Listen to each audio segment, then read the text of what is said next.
We're going to have a roundtable discussion with a number of our presenters that you've seen throughout the day. Before we get started, I wanted to take a moment just to take the opportunity to offer thanks to the Andrew W. Mellon Foundation and to the UVA Library, both of which helped fund this symposium today.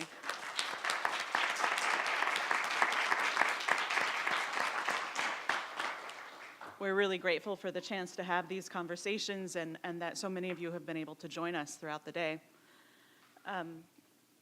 As librarians, curators, educators, artists, collectors, and makers, we're all called to grapple with so-called alternative facts in mainstream media. When facts themselves are called into question, we look to the archive for answers. But the archive, as we've seen, doesn't contain all of the answers. History is always in the making. And so we also look to our communities to document and validate experiences that are not always represented in the mainstream media. We look to our families, our friends, our neighbors, our civic groups, our churches, political networks, and other sources to understand, affirm, and document what otherwise could be lost or effaced over time. We recover and save records to ensure these endangered histories are not lost. And today, in Charlottesville especially, we consider our own individual responsibilities in bringing facts to light. Danielle and I co-organized this symposium and are really grateful to have all of you present participating in this conversation. We have heard today from these remarkable experts that an archive is many things. As Aaisha Haykal suggested, it's like the heart-shaped herb of Wakanda, strengthening us with power. As we heard from Guoping Huang, it's like smart glasses that allow us to see Lhasa as it used to be at the same time as we see Lhasa today. It's an open book, an open narrative. And as we heard Maria Veronica San Martin tell us, like an etched plate, both visible and invisible, a way to search for the truth. Brian Weimer sees it as an objective real-time retelling, and that's how he records it.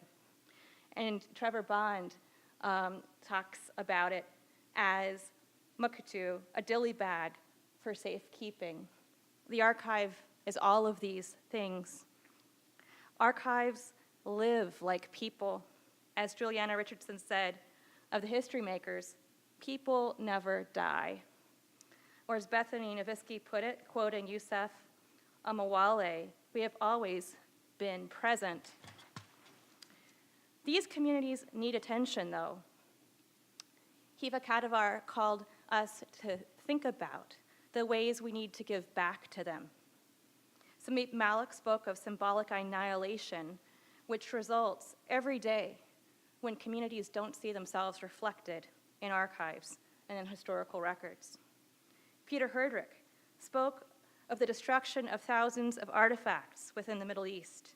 Johan Kugelberg described the precarious nature of contemporary urban ephemera and seminal musical recordings alike. We are called to engage more closely, more collaboratively, and more authentically with all these communities. We turn now to this panel of experts to discuss key challenges, next steps, and other issues that pertain to the matters we've been discussing today. We're leaving plenty of time to discuss these matters with you, our participants.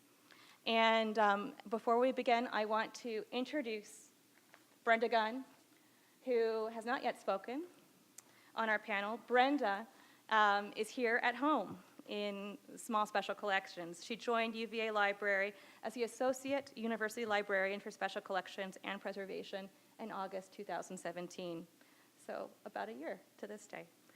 Prior to joining the Small Special Collections Library, Brenda worked as the Dolph Briscoe Center for American History at the University of Texas at Austin, where she previously served as head of archives and manuscripts and director for research and collections. Brenda holds a master's in Library and Information Science from UT Austin's School of Information, as well as a Master of Arts in English and a Bachelor of Arts in History from the University of Texas at Tyler. She's been elected to the Society of American Archivists Council and as a Fellow of the Society of American Archivists. Brenda has served in leadership positions in state and national archival organizations, including terms as president of the Academy of Certified Archivists and the Society of Southwest Archivists, for which she founded the National Disaster Recovery Fund for Archives. Brenda just completed a 6-year term on the steering committee of the Archives Leadership Institute and will bring a very important perspective to this conversation. So, without further ado, I'm going to share some questions that we've previously given to our panelists, and then we'll open up the discussion to the group as a whole. To begin, what are some of the key challenges you think we face in terms of curating and stewarding archives that are representative of our collective cultural heritage? And I know that you've brought up a number of these challenges already, but we would like to hear more thoughts you have about that. And I think we can open it up. Okay. You're not gunning for one of us in particular. All of you, we would like to hear from all of you, so please, as you see fit. BornDigital is a nightmare, you know, and BornDigital is such an insane moving target that sometimes when I teach my classes, I start by asking them, you know, how is this time going to be remembered? And then sometimes we get to the point where we're all like, oh yeah, it's going to be the age of transitional technology. And it started in the 19th century with multiple gauge railway tracks and multiple versions of the telegraph and multiple versions of the 78 player, and then it spanned the 20th century, and it's probably going to span the 21st century in its entirety. Because if you're in the middle of a paradigm shift, you can't recognize the next paradigm, and you actually kind of get confused by the last paradigm too. So BornDigital for me is endlessly complex because it also affects my pipsqueak business. So I'm just going to give you one good example. A few years ago, I got offered to do the archive of Bitcoin.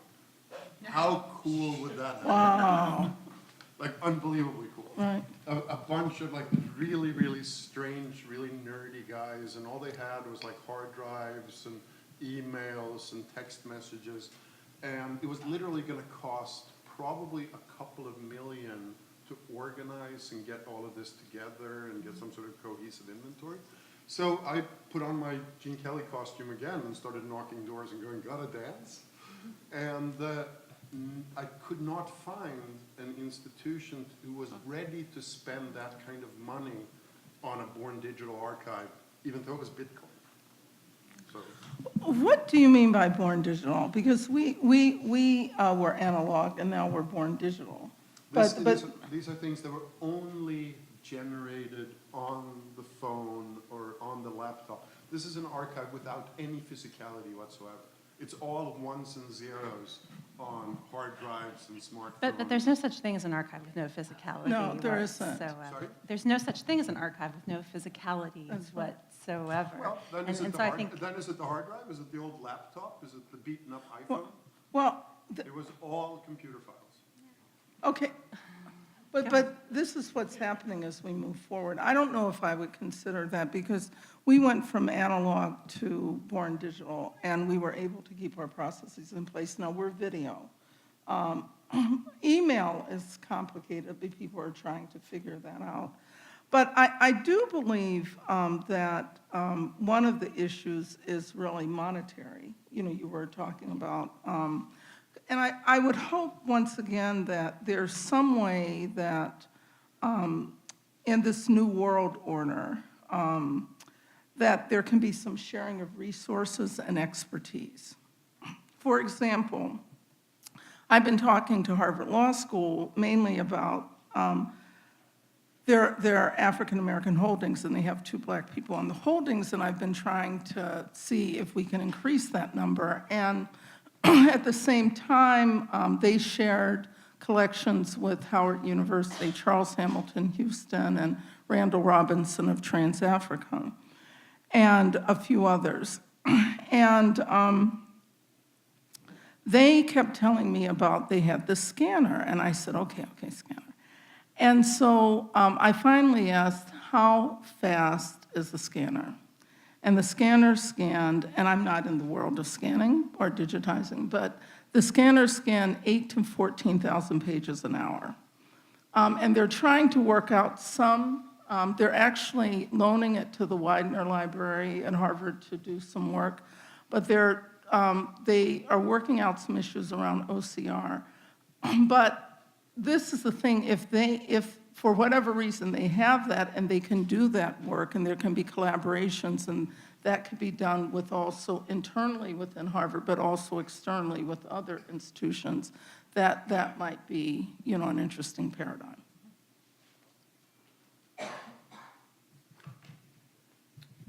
What format do you store the videos on? What digital format are the videos on?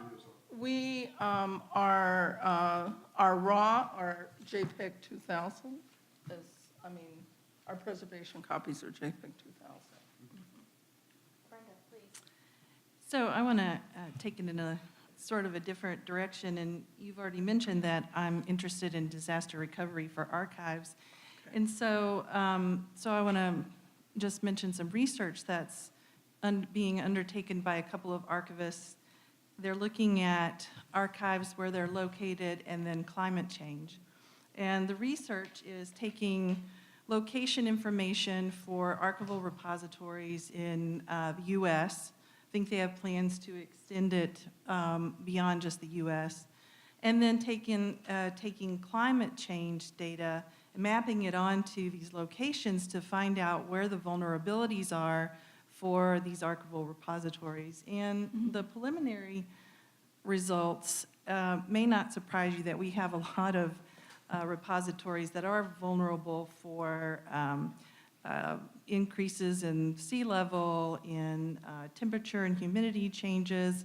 So I think I know I'm very interested in keeping up with that information, mainly because I think if we're interested in diversity in the cultural record, then we have to be aware of where our vulnerable collections are, whether they're in traditional repositories in these areas or they're within communities, in somebody's storefront or house. So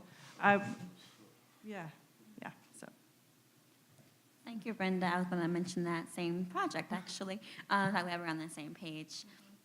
I'll kind of bridge the conversation of environment and digital preservation and looking at how much it costs to preserve digital records and what kind of climate that needs to be with digital items, how much water it takes, electricity it takes to preserve and to provide access to digital items.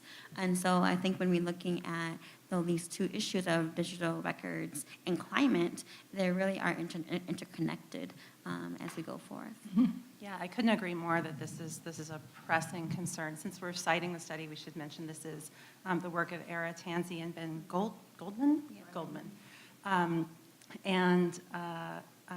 was talking with a couple of people on one of the breaks today about another recent meeting around community archives that I participated in, and it was supposed to be a conversation about digital preservation, about in part BornDigital archives, in part digitization of archives, and the sustainability of the digital infrastructure for this kind of work. And the meeting crashed to a sudden halt when we started to hear from the people who were stewards of these archives and the group of sort of technical experts that were assembled to offer recommendations realized how ill-equipped we were to talk about the challenges to the fundamental physical plant of community archives. That this was a meeting in New Orleans, much conversation about the sort of rising water table. Many of the archives were, they're in somebody's attic that is starting to leak and cave in, or the digital infrastructure that they're being, the sort of maintenance of these things depends on the one of their 2 volunteers who has a personal laptop that she's using to create the website. And so I think we were having conversations on one of the earlier panels today about the sort of difference in perspective between the majority-serving institutions, the predominantly white institutions, predominantly minority-serving institutions, and resource disparities and so forth. And there's just such a gap in understanding about the challenge that it feels to me like there's a lot of work to be done just in that space. Just on that moment, I want to encourage people to apply for Digital Power. The application just came out to do the 2-day workshop in Illinois. Digital Power has been going strong for about 5 years now. They do workshops across the country to really encourage for small and mid-sized institutions to really consider digital preservation as an issue. That's if you're searching for it, it's Digital Power, POWRR. To add to what Bethany was saying as well, I think one of the great challenges or great needs that I see is the need to build institutional capacity within communities that have been marginalized from the archival record. I think that it's, of course, great to increase diversity within larger, more traditional institutions, but I think really empowering those communities themselves and allowing infrastructure to grow from within those communities is key to actually a long-term and actually sustainable form of actually diversifying the archival record itself.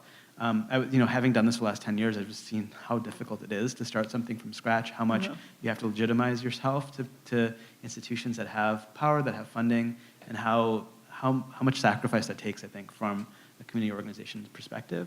I also realized that, USADA is not the first organization, the first group to try to collect and share South Asian American stories, but what we've been able to do is to last for 10 years because we've been able to create an institution around the work that we do, and often it's been based on the work of individuals in the past who, at some point burn out, at some point decide, their interests change, their priorities change, or, they have health issues, things happen. And so really creating institutions within these communities, I think, is key to ensuring long-term sustainability. So what are your long-term plans then? I mean, my dream for SADA is that I leave and the institution continues, right? Like that, I think, is the truest form of success for any community institution, is that the people who are involved with it in the short term get to move on to other things, and the institution, takes new directions perhaps, but continues in a strong fashion. That's my goal.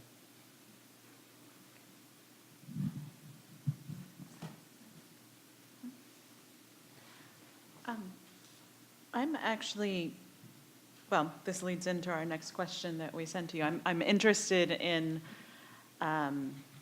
challenges, in particular, in relationship with some of the community building. And one of the questions we distributed ahead of time was asking about next steps that we in the professional community can take. Really, steps that we can take as individuals or as a community toward building relationships that steward cultural history in innovative ways and in inclusive ways as well.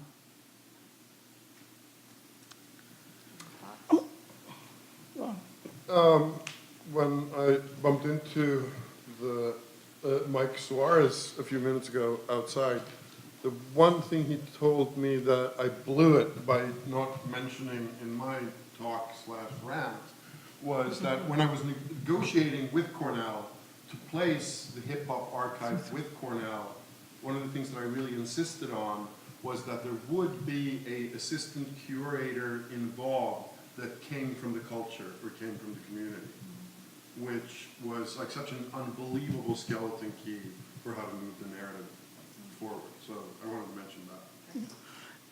And I applaud that you did that. I did not know that you were, I've talked to Cornell because they tout that they have this archive, and I did not know that the archive did not originate from them directly. Yeah, it's cool to get No, credit, no. but it's also cool not to get credit. No, it's okay. It's okay. But I do believe, I personally would like to see more surveys done if it were possible. What I'm finding when I go into communities now, we're going around meeting the people that we've interviewed and explaining to them who we are in many ways, because when they sat for interviews, half of them come, they have no idea, what they're interviewing for.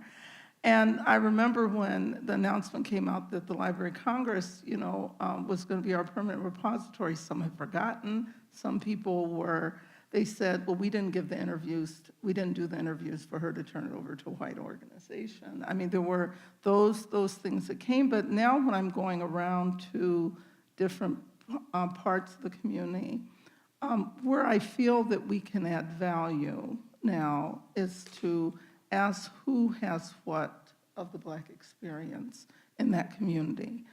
No one knows what they have. This is what is sort of happening right now. We're working with we're working with a variety of communities right now.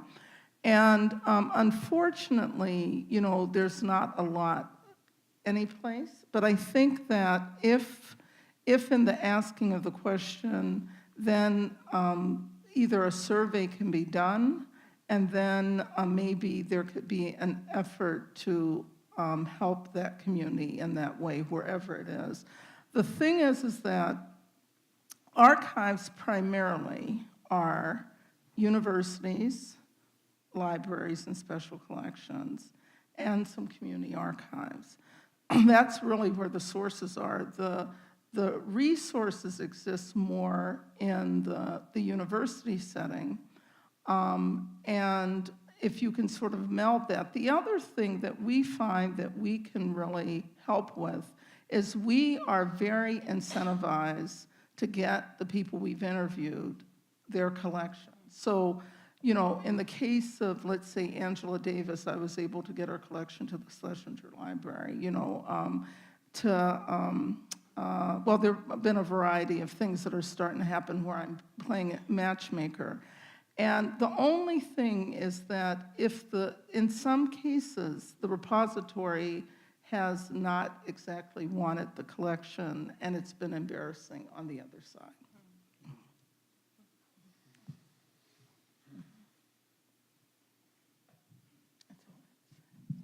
I'll jump in. Okay.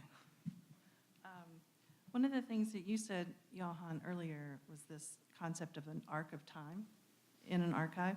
Derek's quote, it's a Right. wonderful quote. Yeah, it is really wonderful. It made me think that that's actually a very hopeful thing for me.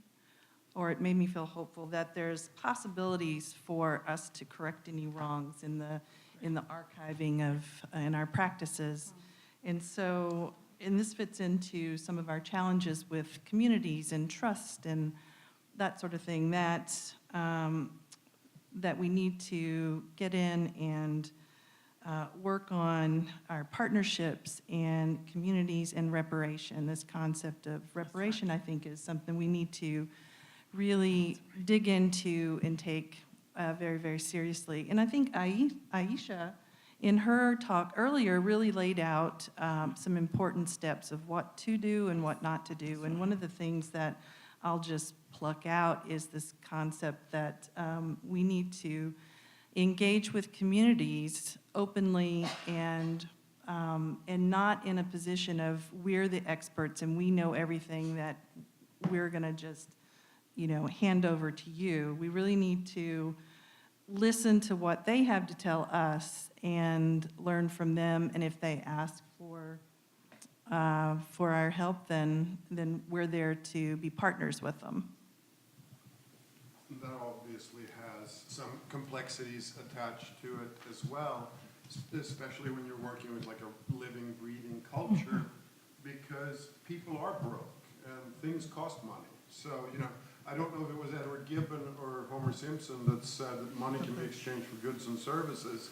And that means that there are instances like in Oakland right now, there are 2 garages in central Oakland that hands down contain the finest gathering of original Black Panther materials in America.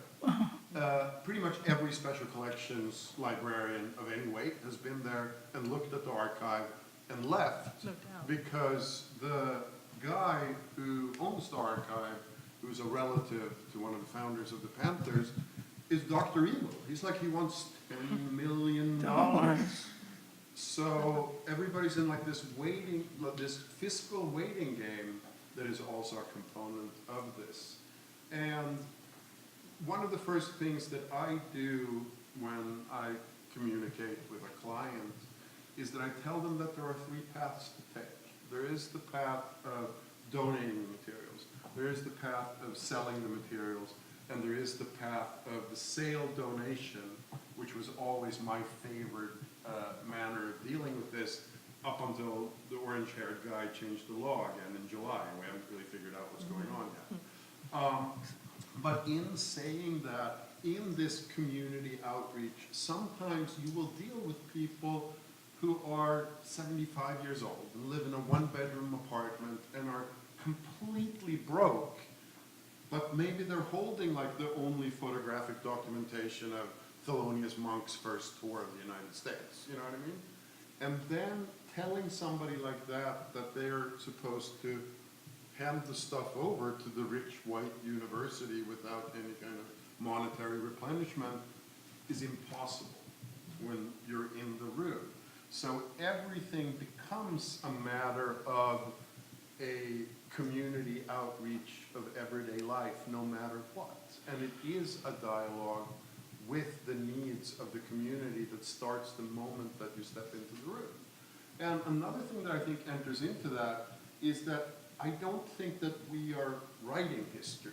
I think history is what's happening, and that what we actually have the ability to do is widen the playing field of what actually happened and our understanding of what happened. So it's not, history is not being written. History is happening.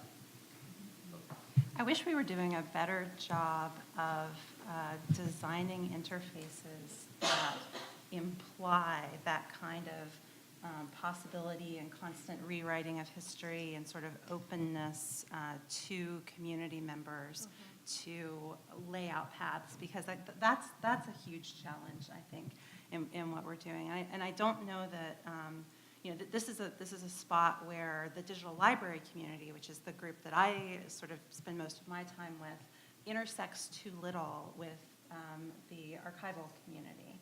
So I think archivists know that they create those possibility spaces, and that that's what assembling these materials is all about, and that the collections that we bring together complicate notions of the past and imply multiple sort of speculative future paths, and that they're building blocks for something, right?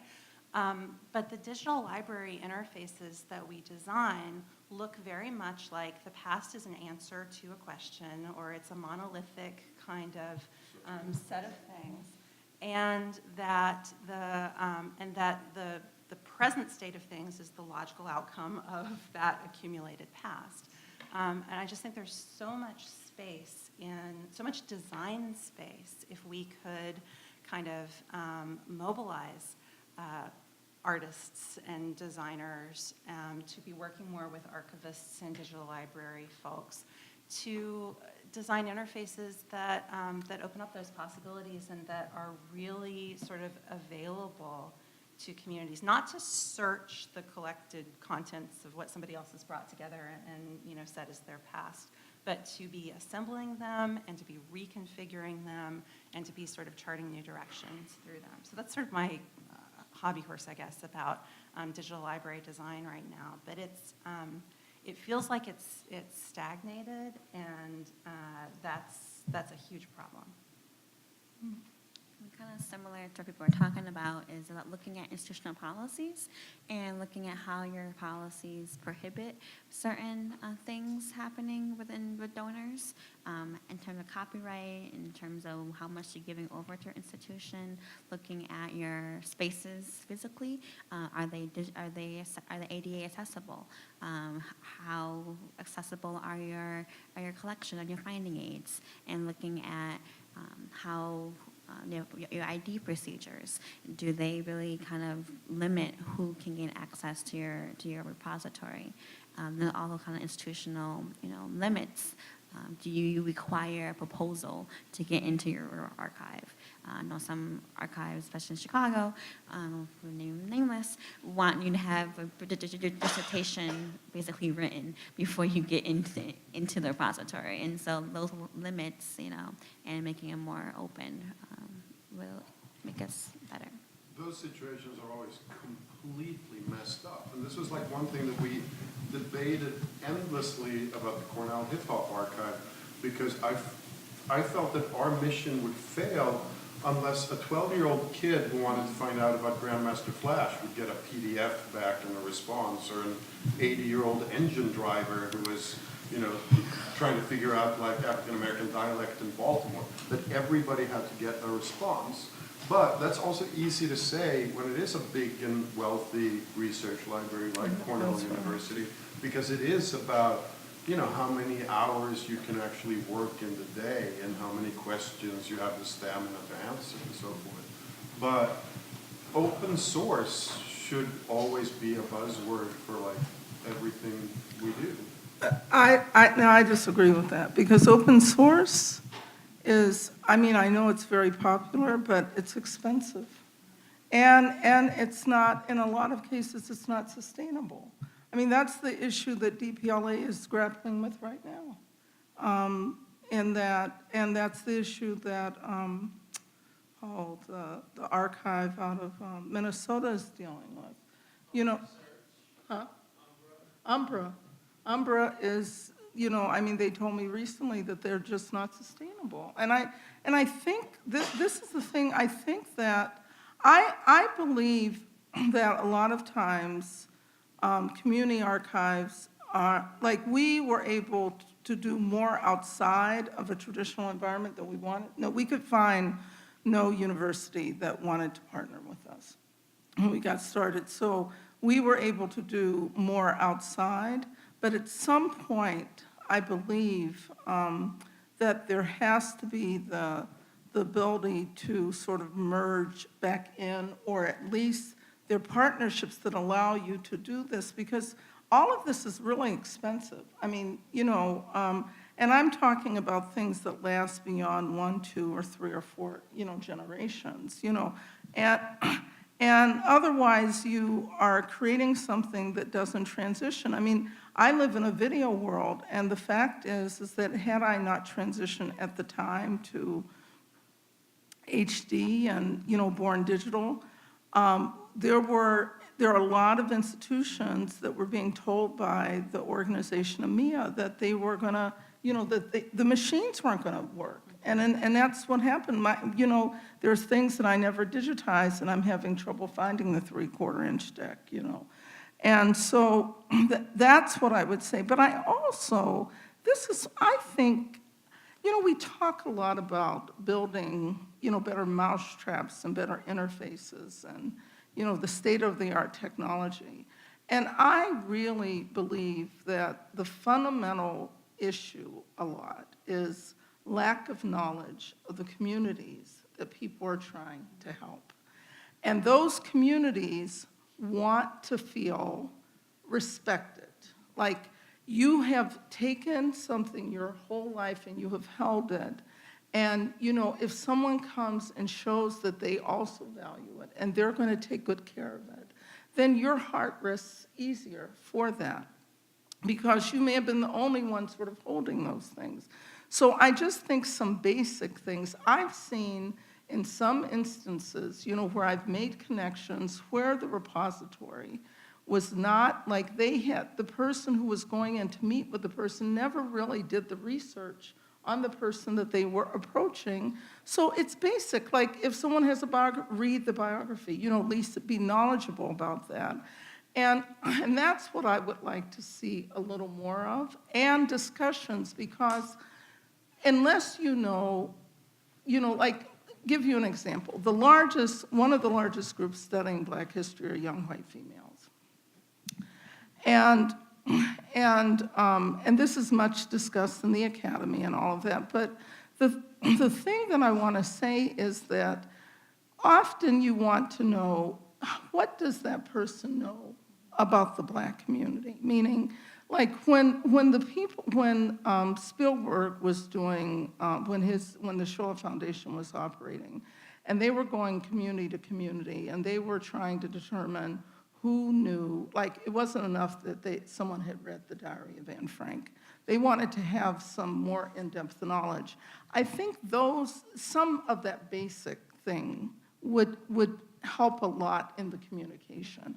And then the other thing that, when you're dealing with majority community, or I can speak about the Black community, is just the appropriation. Like people claiming things that they're their own. Like Howard University, I hope I'm not talking out of school, but they had a clear grant with GWU. And then I guess when the website came out, it looked like their collection was really George Washington University's collection. They were upset about that. And so, and that's all they talk about right now, but they have less than 1% of their collection processed.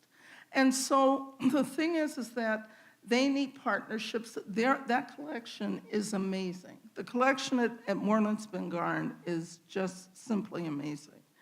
And so the thing is that how do we draw together to make sure that that collection is not only processed, but that it is, digitized and made accessible. Yeah. I mean, that's really my feeling. Well, and that's precisely the interface piece that I'm talking Oh, about, because okay. it's a rhetorical, move to provide access to make a presentation of this material online.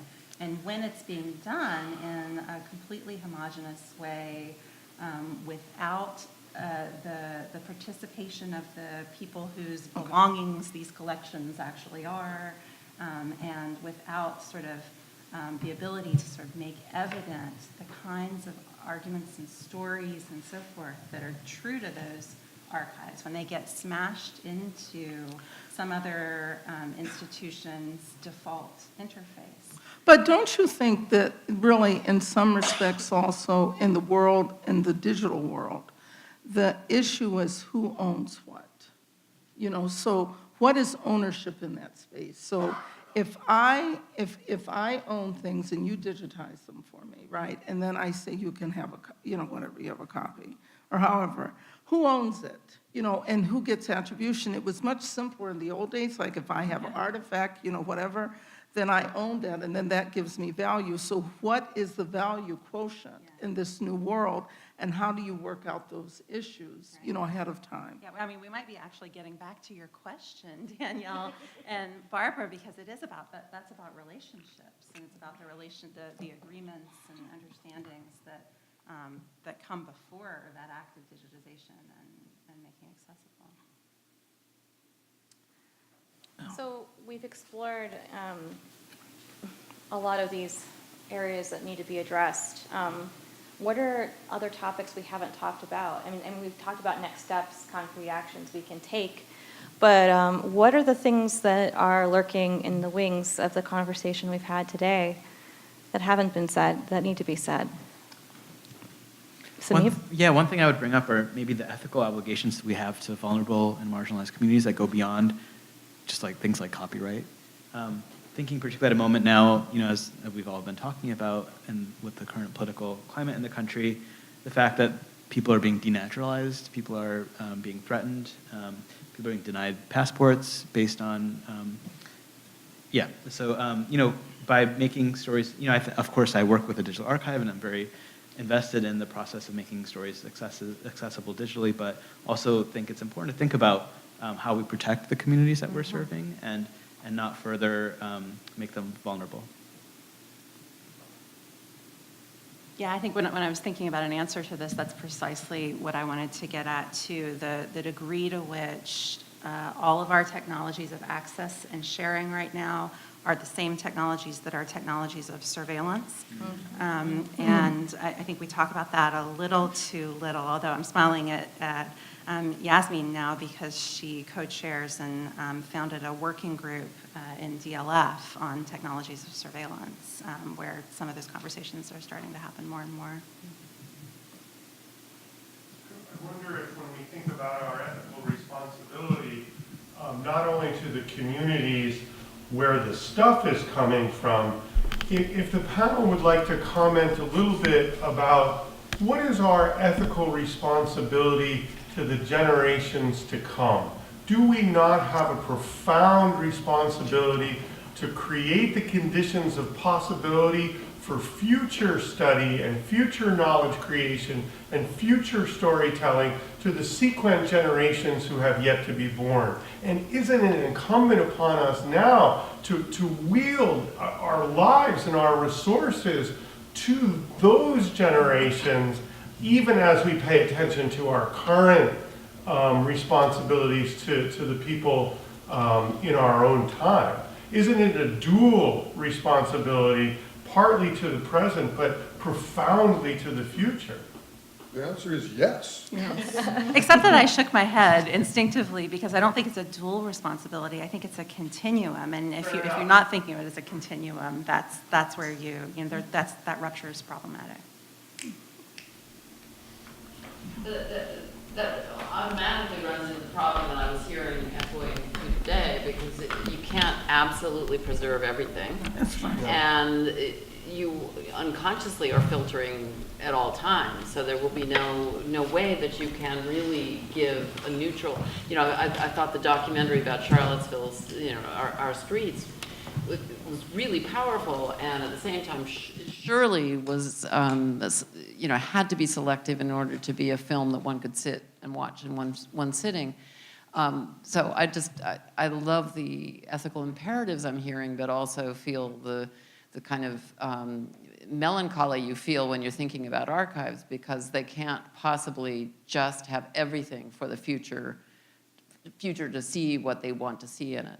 But I thought, the presentations did a good job of explaining the kind of wish to try to anticipate those unanticipated interests of the future scholar. Yeah, it's a lossy business. It's sad.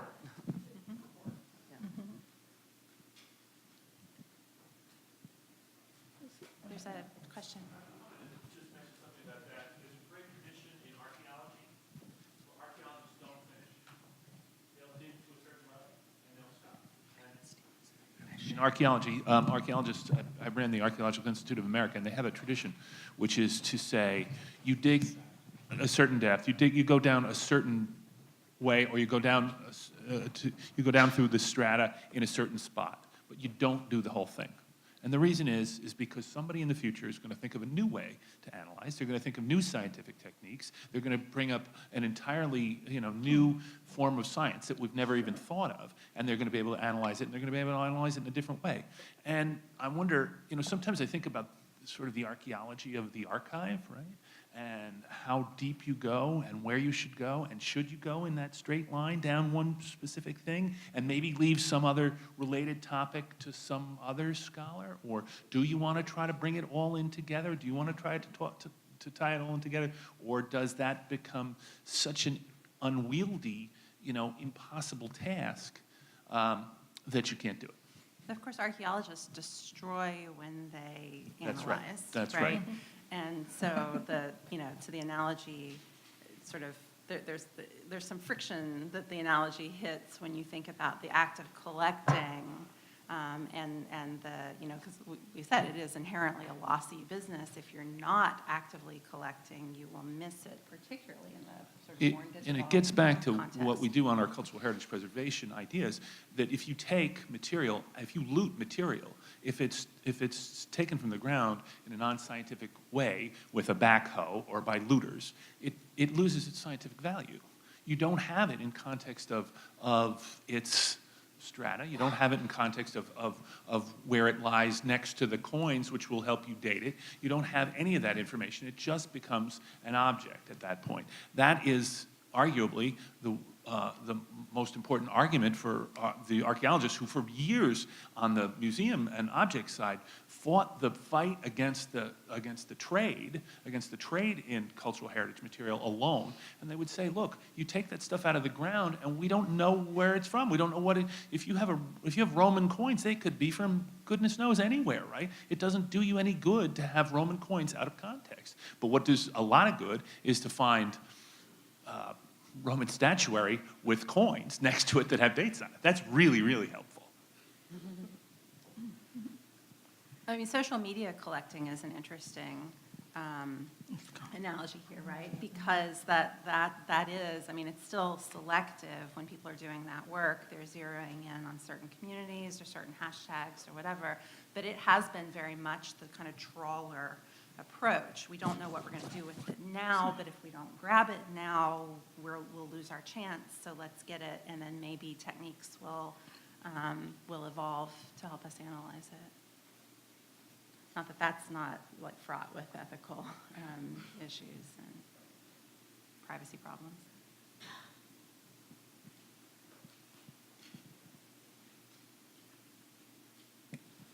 So I have two thoughts, but because you just made me think of something else, Bethany.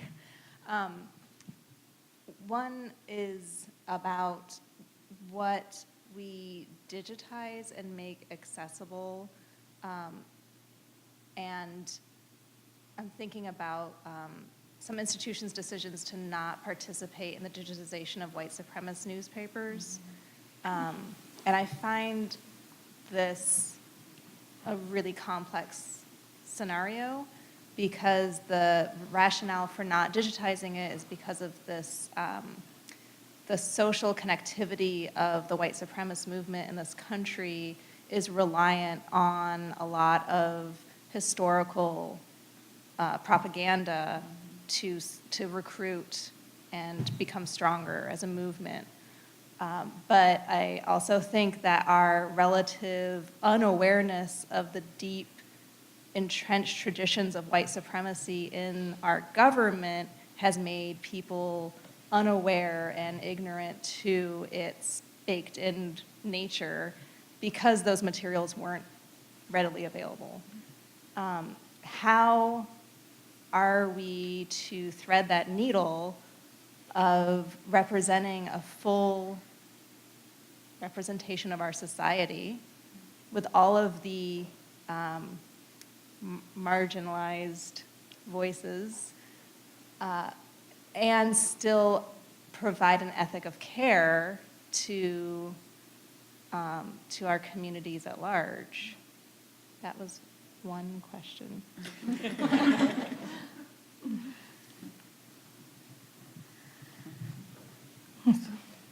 We're archivists. We gather the artifacts and we preserve as wide an array of artifacts as possible, because if we don't have the materials can't be studied. And then we're failing as artifacts, in my opinion. We're failing as archivists, in my opinion. But we have been talking about limited resources, and so that does have to factor in when you're deciding what you're going to invest in. From an academic repository perspective, a lot of times one of your primary constituents are students and faculty on the campus, and making those sorts of things available not only locally but also for the larger scholarly community is of prime importance. And so feedback from faculty, feedback from that academic community a lot of times plays into decisions about digitization and making available those sorts of things. But it is it's a very tricky thing. I think one of the interesting byproducts of making materials accessible online is just that you lose complete control, not just about how they're used, but often about awareness about how they're being used. I mean, like a lot of websites, we use Google Analytics to kind of see what's bringing traffic to the website, and we'll often go and look and see where things will be posted on forums and on like different bulletin boards and things that you just never would expect how those materials are being used in that way. And so this, as in archives, I think you think that you might be speaking to one particular audience, but you're often speaking to audiences that you can't even imagine, and creates all kinds of complications that you can't. I mean, that's such a good question, and I don't have a great answer, but I think that's for me, part of the awareness is the lack of awareness of control that exists once you put things out into the digital space. But I thought your question was that, you were saying that you were troubled by the decision not to, is that what you were saying? Well, I can really see both sides. I can understand the rationale given from the institution that already holds, I mean, they already hold the newspapers, the white supremacist newspapers and the KKK specifically, bulletins and broadsides. So they're held, they're collected. They just didn't want to participate in this grant effort to digitize them because it would increase their accessibility. And so I can understand the rationale for that, because in our point in time right now, that digital communication is an active recruiting tool for these hate groups, right? But I would also argue that our limited accessibility to the full scope of this nation's history has made it perhaps a less difficult road that we've walked to get to where we are right now. I mean, the digital is basically a tool, right? And all tools can be used for good or they can be used for bad, right? And so I think, as a society, we make determinations about which tools we think should be allowed commonly and which tools we think should be restricted or not allowed. And I think that's hopefully not going to be legislation in place in terms of what can be digitized or not, but I think as archivists we have a responsibility to think through the implications of what is being made available online, who that hurts, who that potentially hurts, who that potentially makes vulnerable, or who that potentially empowers for good or for bad. That's a great question. You had a second question. Do you want to go ahead and pose it?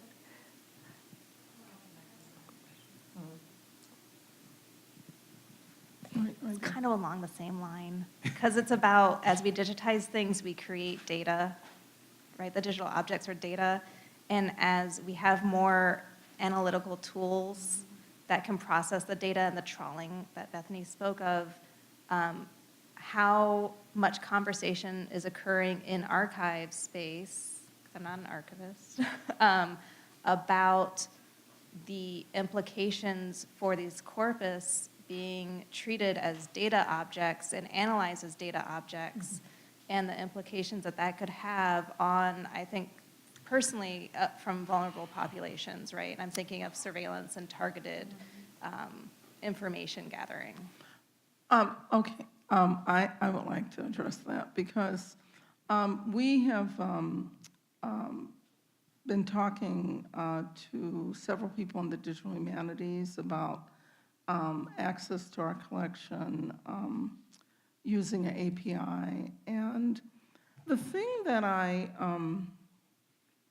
was struggling with, not the concept, because we had turned all of our transcripts over to Yale University, and then they were leading the charge for everybody else who wanted to do some things. And they had done an interesting topic modeling study. That was fine for things that would give greater access to our collection. It was when it was just sort of dots and zeros and things that were somewhat random, and I'm okay with that, but we want to give better access to our collection. So there were things that were discussed that would not give a deeper understanding of the content, a deeper understanding of the community, and so that's the only thing I would, say, and maybe even would lead to a distorted view of our community. Those kinds of distorted views, I mean, that's a huge danger, but there is really interesting work going on in this space with a collective led by Thomas Padilla and others called Collections as Data.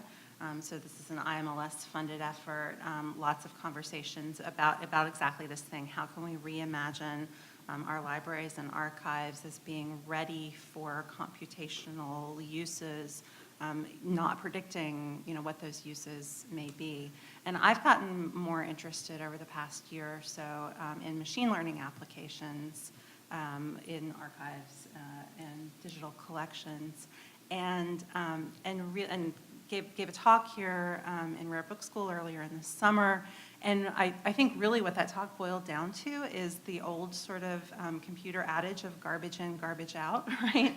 And I could have just stood up and said that and sat back down. Instead, I talked for an hour. But it becomes so a really basic sort of summary of machine learning is that we don't really know anymore how these algorithmic agents are assembling understanding. We sort of are in the role of teacher or feeder. We give them stuff and they are now building, scaffolding sort of understanding when we tell them, yes, you got it right, or no, you got it wrong for the next steps. But where machine learning algorithms can move next depends entirely on what we are presenting to them as their corpus for understanding. And so that makes the act of digitization right now, it makes the act of selection so much more important than I think we even realize if we can come to understand that these systems are just rolling forward, whether humanities scholars and archivists and librarians and museum studies folks are engaged with them or not. So it is something that I think we might have to get over what is in some cases a kind of visceral response to, no, they're getting it wrong, or we don't want to sort of put this stuff out there contextless, but contextless is the next phase of machine learning. So there's also, in addition to surveillance of data and online surveillance, we can still go back to our physical reading rooms and cameras in the reading rooms and the kinds of questions and requirement of identification when someone comes into those spaces. And I think this is an area, in addition to descriptive practices and appraisal practices, that archivists as a larger community really needs to do a whole lot of work in soul searching.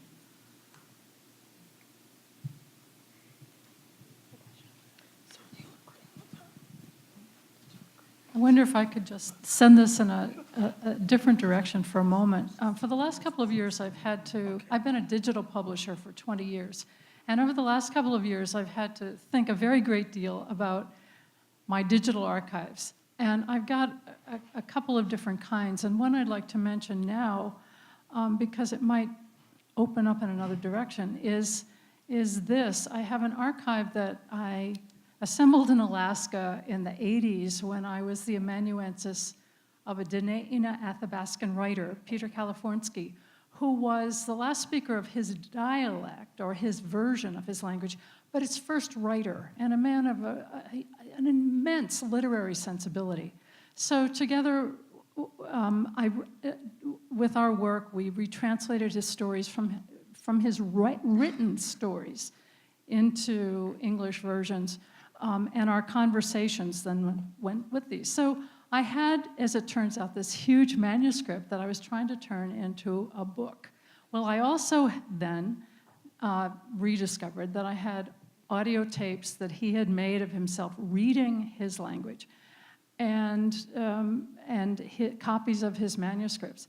How to put this together? So I looked into digital humanities for a little bit, and that was too big and complex and depended on resources that I had no way of having, and also it would have taken control away from my materials. Peter Kalifornsky by then had died. What I ended up doing was going to a proprietary format. Apple came out with the iPad and the iPad 2, and its free application, iBooks Author. So I could build a kind of representation of how Peter and I had worked together with the translations and the relevant conversations in which he talked about the backstory. With the iPad, I could also introduce his audio files. I could make words in his language accessible. If you touched them, up came a bubble with, a glossary. So I could make this thing multimedia and something like a representation, or an analog, as it were, of how we had worked together. It wasn't linear. But what turned out to be really interesting, once I sort of had the first example of this done, was one, I've been trying to I've been talking with various institutions over the years, informally, about where to place my archives finally, especially for this project. And one inhibition is librarians and archivists don't quite know how to deal with iPad materials because of versioning, for one thing. But the other side of that is that I was able to put in the hands of people who needed it, in their very hands, this work. Because in Alaska, all sorts of people use iPads and iPhones. Hunters use iPhones when they're out hunting so they won't get lost. I showed the first volume of this book to an 80-year-old woman who spoke Peter's language, and she went on her own iPad, and she could go through and point out where words in her dialect were different from his. What I loved about this, and what surprised me because I hadn't thought about it, was I could take this material, and it was in a way archived because it was encapsulated, but it went back right into the very hands of the people who wanted and needed it. And that'll stay current for a while. What happens after that with archiving is the great challenge for librarians, I think. But this might be an intermediate way for even institutions to think about distributing material. A thought. Apple won't tell you that, but it's not going to stay current that long. Apple won't tell you that, but it's not going to stay current that long.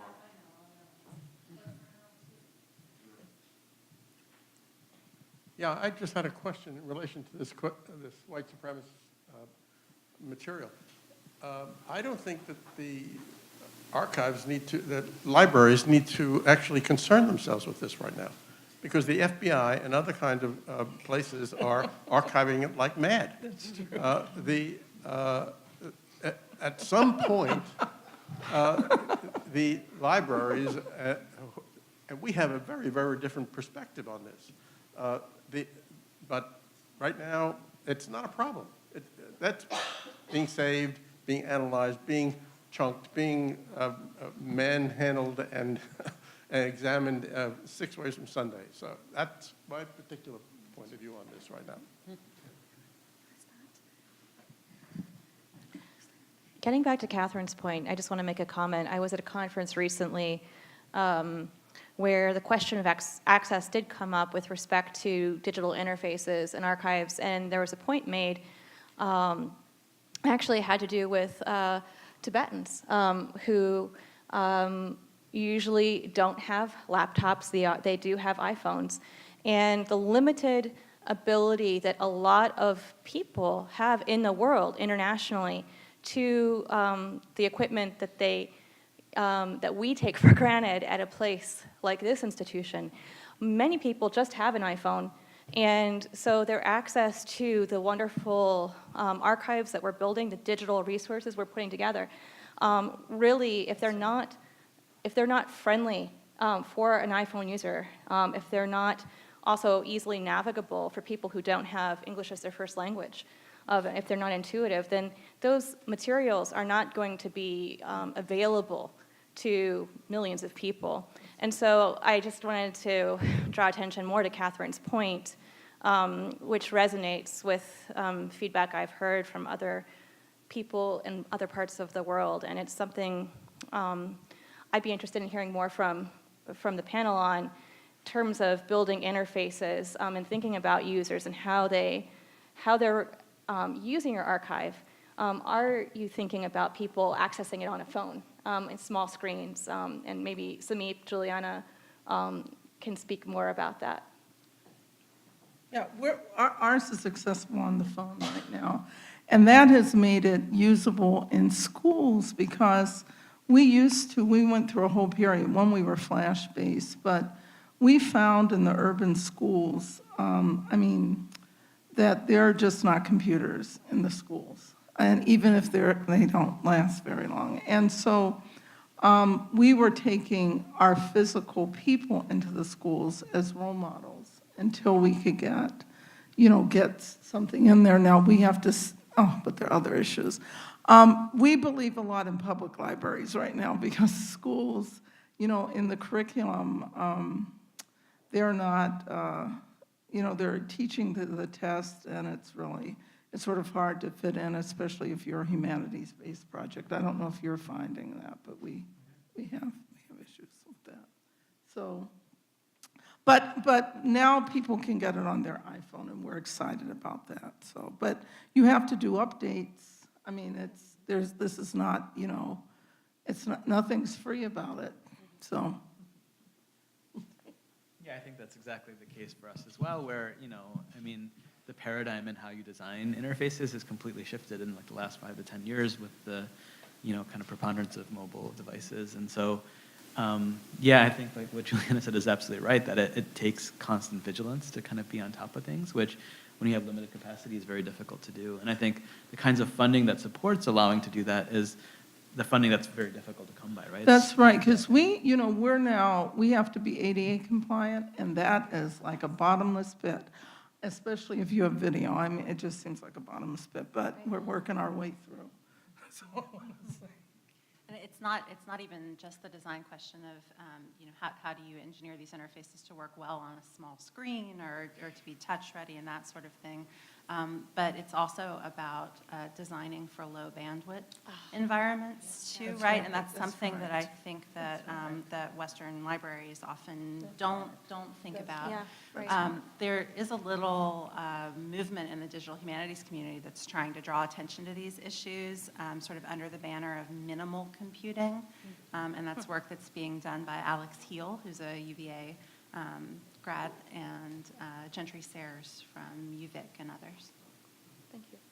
And Alex Hill is coming to speak here in November, So ask Alex about minimal computing. Are you sure you have something? Yeah, just about multiple languages. So I wasn't involved in this project, but it is happening in my institution called Low Country Digital Library. Low Country Digital History Initiative. This was, it's a consortia of archives throughout the Low Country, South Carolina. And one of the partner institutions of LDHI was with the Citadel University in South Carolina. And they did an oral history project with some Latina communities, Latinx communities in Charleston. And the oral histories were done in Spanish. And so the exhibit is both done in English and in Spanish.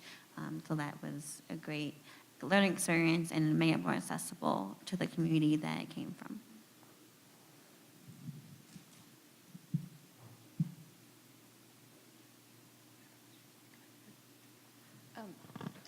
I actually had another question, and I imagine the answers might differ depending on what audiences you're thinking of, but for all of you, I was wondering how you have been able to advocate for the value of community archives. And again, whether you're talking to funders or to the community itself, that answer would obviously change a little bit. So I'm wondering how you advocate for that and what some of your greatest successes have been in advocating for the importance of this sort of archiving.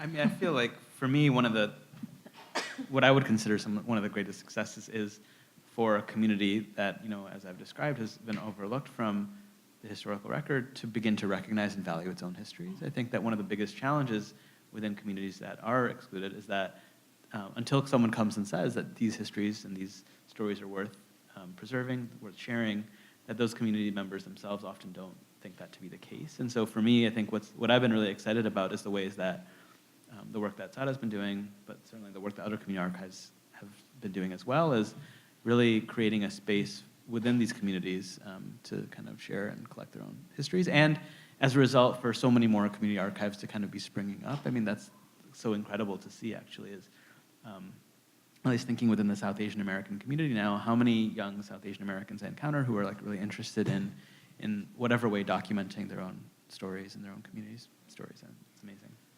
Yeah, first of all, I learned from you today. That was very nice. I liked your presentation. But I would say that the issue has been an issue of value. Does, like a lot of things from the beginning were, why was this important to do? It seemed a little esoteric. It really didn't have, it didn't have anything to do about whether someone had to eat, was able to eat or, get educated. And so value can be determined in a lot of different ways. Our value is that we assembled in one place now 10,000 hours of testimony, and that it is searchable, and we've moved it to a user-friendly platform. So the question is, because at one point I was going to have the collection insured. And the question was, who would even say that it had value? Or could I find someone who would be equipped to assess the true value of the collection? And that never happened. And recently, one of our board members had asked, do you have the collection insured? And I was like, no, I don't have the collection insured. And I asked someone recently what it would take, and he said, well, one, it would be very, very expensive to do. And two, I'm not sure the person I could recommend to you would be, qualified. So I think the issue, sometimes when you have things assembled and it's easy, and people over time, if you have sustaining power, value will be assessed that way. That's actually a really interesting question. It never occurred to me to have the collection. Ours is a digital collection. Because, if you have rental insurance or homeowner's insurance, if your home gets destroyed, you get some money, you buy a new house. But if these materials would be destroyed, there's no value ever, right, that could replace these. Well, right, that's exactly it.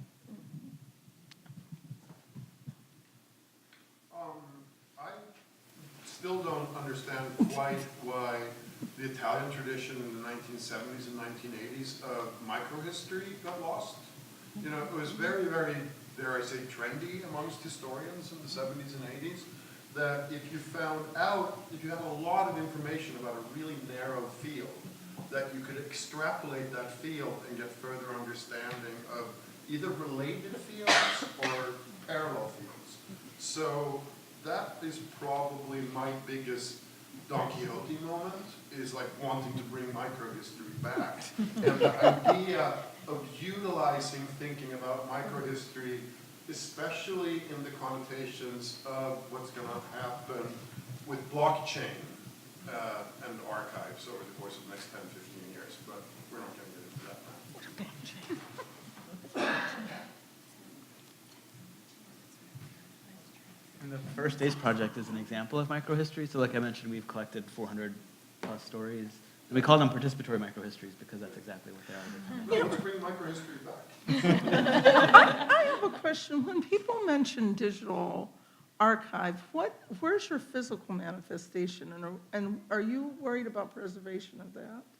That's I'm curious. I keep hearing about this, but then I keep thinking, well, where's the physical, residing? Because we also have a digital archive, but I have the physical tapes, or now I have digitized files, but they have to be redigitized. That's what they're doing at the Library of Congress. They're redigitizing them every 3 to 4 years, because I was going to have to do that. And so I just wonder, where's the other part of you? If the question is, am I worried about it? Yes. No, but I'm wondering, how are you preserving that? That's what I'm just wondering, because that's the most important part. Like, when we were when we were digitizing our collection, I could have, some places say just throw the tape away. The Library of Congress didn't want them, and I made them take the tapes. And that was the smartest thing, because we had made some errors, and we had to get those tapes back or I would have lost the material. It's the struggle against the second law of thermodynamics.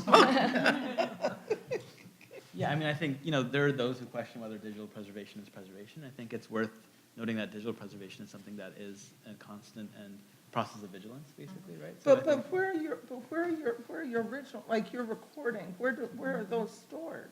So we, we're a post-custodial archive, like I said, so we don't actually physically collect the materials ourselves. What we do is digitize materials and allow the originals to remain with The institutions and person, community members. I Yeah. see, oh, I don't like that. We're basically,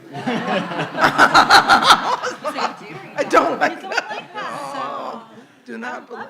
So I- No, well, I no. mean, So I there's, I wonder- think, I would say that there's, I mean, this probably could start a whole nother discussion, but, there's pluses and minuses on each side. But Okay. despite the fact that I do digital archiving work, I also greatly believe in the importance of physical repositories. I don't think that we can go to it all digital. Everyone can be all digital. Right?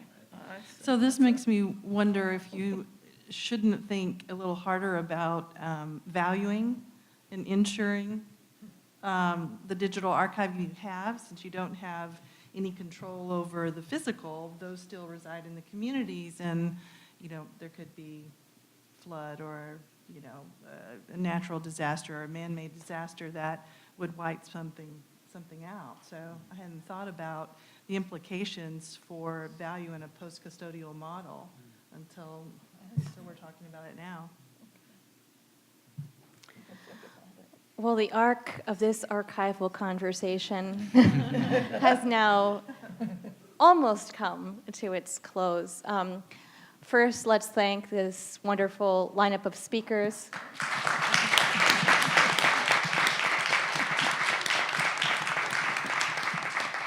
I want to thank again all of our moderators for the work they put into putting this together, to the Andrew W. Mellon Foundation, UVA Library, and to my colleagues at Rare Book School. I also want to say that we are about to begin a reception, which will be out there, but there's going to be a very special book performance conducted by Maria Veronica San Martin on moving memorials, and some of those incredible materials that you saw earlier today in her video are going to be here. And she's going to be, yes, there's smiles in the audience. I'm smiling too, because this is really special. We've talked so much about objects and artifacts, and what would a conference be on archives without material. And so I hope you'll go out, get a drink, have a little food, and then come back here. You can bring food and drink into this room. Do not bring it on the stage. The books will be up here. And I hope you'll do that. The reception starts. When you leave that door, Maria will begin her performance in here at 5:30, and it will only be 20 minutes, so don't go too far, and I hope you will return for that. Thank you once again for this amazing symposium. Thank you.